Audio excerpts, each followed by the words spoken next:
احباب گرامی قدر، جسم لرزے ہوئے ہیں، زبانیں لڑکھڑا رہی ہیں،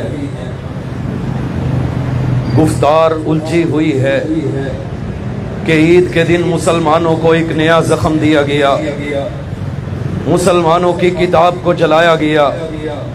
یہ کس طرح کی بات ہے کہ آئے روز ہر دوسرے دن کوئی نہ کوئی ایسا مسئلہ اٹھتا ہے، کبھی اصحاب محمد کی توہین کی جاتی ہے، کبھی رسول اللہ صلی اللہ علیہ وسلم کی حرمت پہ حملے کیے جاتے ہیں، کبھی ازواج مطہرات کے پوسٹرز بنائے جاتے ہیں، کبھی قرآن کو جلا کر مسلمانوں کو اذیت اور تکلیف دی جاتی ہے۔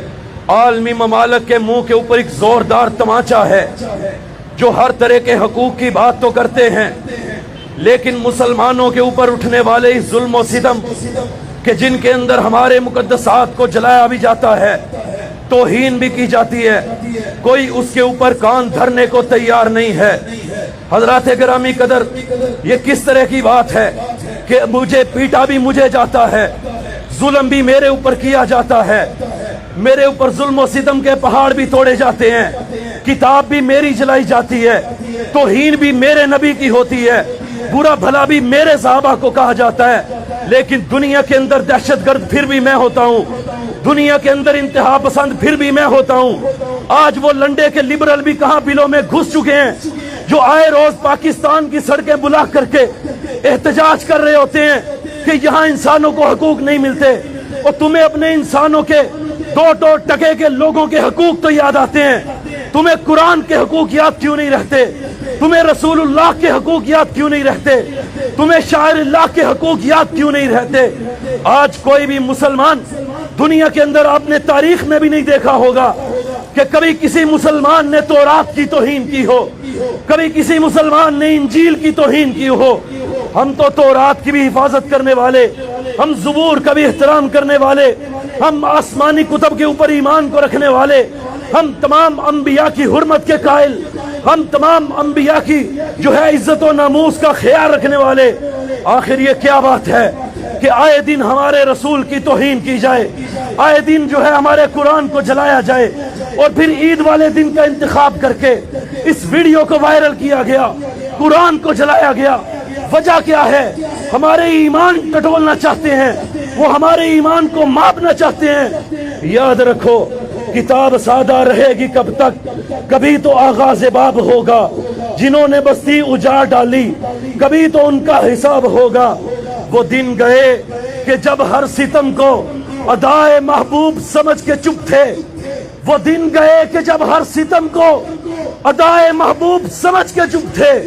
اٹھے گی ہم پر جو اینٹ کوئی تو پتھر اس کا جواب ہوگا۔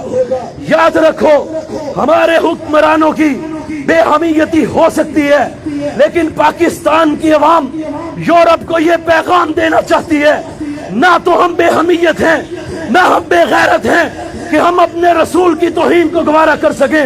ہم یہ بات بتلا دینا چاہتے ہیں، انشاءاللہ کوئی اٹھے گا، عمیر ابن عدی کا پیروکار اٹھے گا، عبداللہ ابن عتیق کا ماننے والا اٹھے گا، غازی علم دین کا ماننے والا اٹھے گا، اور راجپال وقت کے راجپال کھتری کے سینے کے اندر نوک خنجر کو گھسا دیا جائے گا۔ انشاءاللہ ہم اپنے مقدسات کی توہین کو گوارا نہیں کریں گے۔ حضرات، یہ کس طرح کی بات ہے؟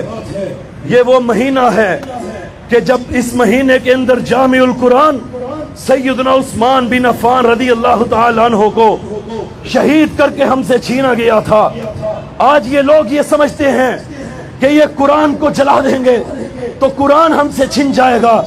یاد رکھو، یہ وہ قرآن ہے، اس کی حفاظت کا ذمہ اللہ نے لیا ہے، اور آپ کو بھی متوجہ کرنا چاہتا ہوں، اپنے آپ کو بھی اندر شامل کر کے یہ بات کہتا ہوں، اللہ کی قسم ہم نہ بھی نکلیں، رب کا قرآن پھر بھی رہے گا، لیکن یاد رکھو، ان تتولوا یستبدل قوما غیرکم ثم لا یکونوا امثالکم۔ آج تم مصلحت کا شکار ہو کے اپنے گھروں میں بیٹھ جاؤ گے، نہ نکلو گے، رب اور لوگوں کو لے آئے گا، وہ قرآن کی حفاظت کر لیں گے۔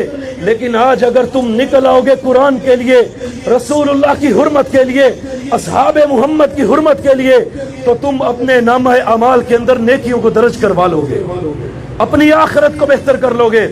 اور جو یہ سمجھتے ہیں کہ قرآن کو جلانے سے وہ ہم سے قرآن کو چھین لیں گے، تو یاد رکھو سیدنا عثمان رضی اللہ تعالیٰ عنہ کو شہید کرنے والے بھی یہ سمجھتے تھے عثمان کو شہید ہوئے 1400 سال بھی چکے، عثمان زندہ ہے، اس کا کردار زندہ ہے، اس کا ایمان زندہ ہے، اس کی عادات زندہ ہے، عثمان کی جود و سخا زندہ ہے۔ اسی طرح قرآن زندہ رہے گا، ماننے والے زندہ رہیں گے، محبت کرنے والے زندہ رہیں گے، قرآن کو مٹانے والے مٹ جائیں گے، قرآن تا قیامت زندہ چمکتا اور دمکتا رہے گا انشاءاللہ۔ اور آخر میں یہ بات کہنا چاہوں گا کہ تم اپنی مصلحت کے تقاضوں کو چھوڑ دو۔ جب ہم نے اپنی اپنی مرضی کی ریڈ لائنز بنا لی ہیں، کسی نے نواز شریف اور شہباز شریف کو اپنی ریڈ لائن کہہ دیا، کسی نے عمران خان کو ریڈ لائن سمجھ لیا، کسی نے پیپل پارٹی زرداری کو اپنا ریڈ لائن سمجھ لیا، اور پھر کفار کو موقع مل گیا۔ کبھی تو ہماری ریڈ لائن شاعر اللہ ہوا کرتے تھے، کبھی ہماری ریڈ لائن محمد الرسول اللہ کی ذات تھی، کبھی ہماری ریڈ لائن قرآن تھا، کبھی ہماری ریڈ لائن اصحاب محمد تھے۔ کفار نے دیکھا آج ان کی سمت بدل چکی ہے، آج ان کی ریڈ لائن بدل چکی ہے، اس کو حملہ کرنے کا موقع مل گیا۔